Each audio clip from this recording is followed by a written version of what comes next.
So new problem, and we're going to approach this in the same way that we typically do, reading that question sentence first. So let's focus up on what we can here, and it says, what was the fourth distance? Okay, so with that said, the fourth distance, that doesn't really tell us much, right? That just says fourth distance. No real math is really attached to that. So we really need the context first. So it says here that we have four driving distances, and those four driving distances have a mean of 36 miles. 3 trips were 32 miles, 41 miles, and 35 miles. And we don't have that fourth distance. And again, that's what we're trying to find. So what we have here is the mean given to us. So let's highlight that. 36 miles right there. And then from here, we'll go ahead and write down the four distances with the one missing. So we can just say X for one of them. And then we have 32, 41, and 35. So let's go ahead and ponder this. If we were trying to calculate the mean, what we would be doing is adding all of these up and then dividing by how many numbers, everybody? Is it 3 because we only have 3 values, or would we be dividing by 4? Which one is it going to be again? Yeah, it's going to be 4. Even though one of the values isn't shown, it's understood that we are dealing with 4 distances. 1, 2, 3, and 4. So again, making sure that that's very clear here that we would be dividing by 4. Now, right there. So when we think about this, since we're looking for a missing value, we're working backwards.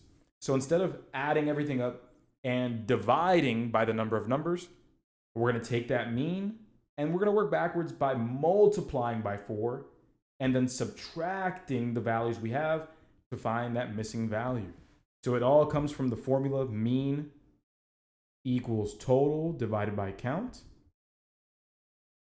So we're going to go ahead and instead multiply by the count and then subtract from that total.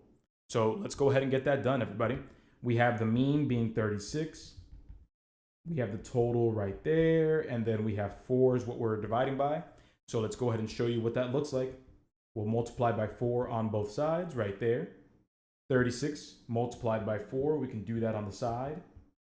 6 times 4 is 24, carry the 2. 3 times 4 is 12, carry the 2 is 14.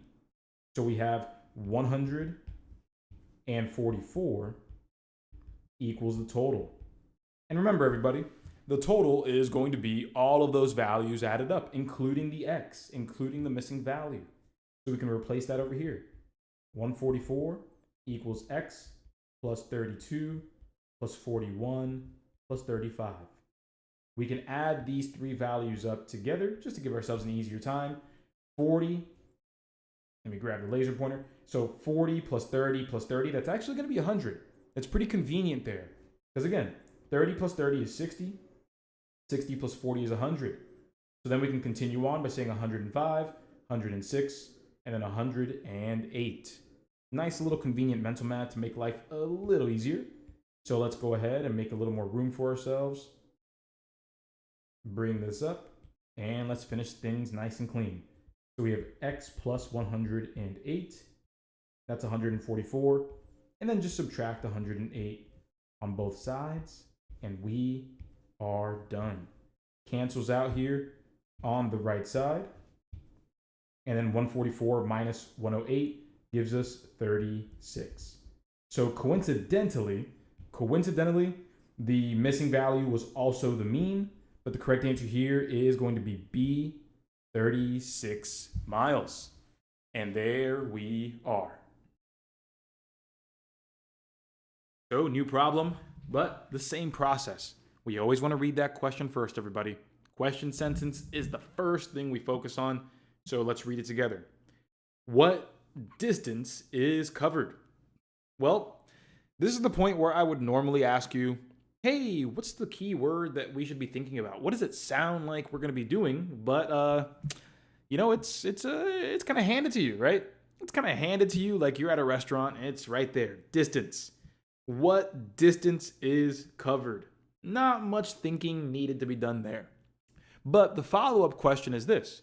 Given that we're dealing with a distance rate time problem and we're looking for distance, what operation do you believe is going to be necessary every time? Yeah, multiplication. Exactly. Multiplication. So, with that, let's remind ourselves of our formula. Distance equals rate times time.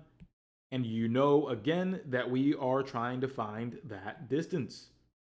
To get the distance, we multiply rate and time together. So, let's get that done. Let's go ahead and find our rate, find our time. A kayaker paddles for 2.5 hours at 4 miles per hour. That's my rate. The word per gives it away. Miles per hour. So because of that, all right, great. We have our rate. We have our time. Let's plug those in where they belong. So we have 4 miles per hour multiplied by 2.5. Excelente. All good there. Now let's go ahead and multiply. 2.5 multiplied by 4. And before we even get into this, let's just, again, think about it, analyze it before you do, so you can maintain that confidence. To multiply by a decimal, we're going to ignore the decimal. Just ignore it.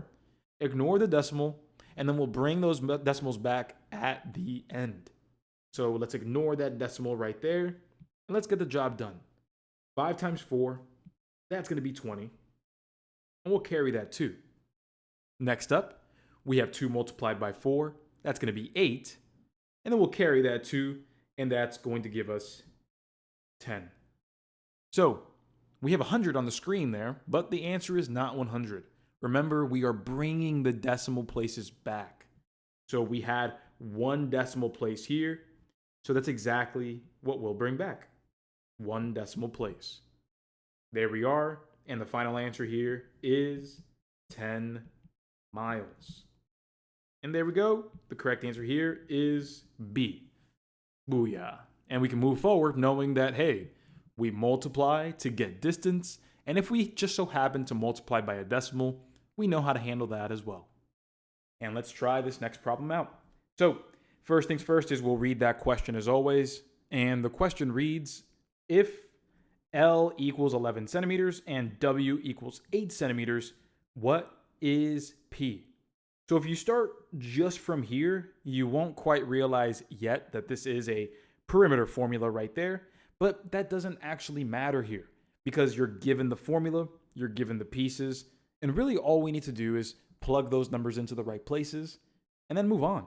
So let's just go ahead and do just that. Here we are.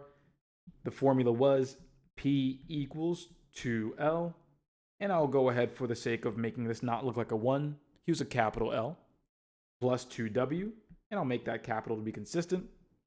And so what we're going to be doing is plugging in L equals 11 right over there, and then we have W equals 8 right over here.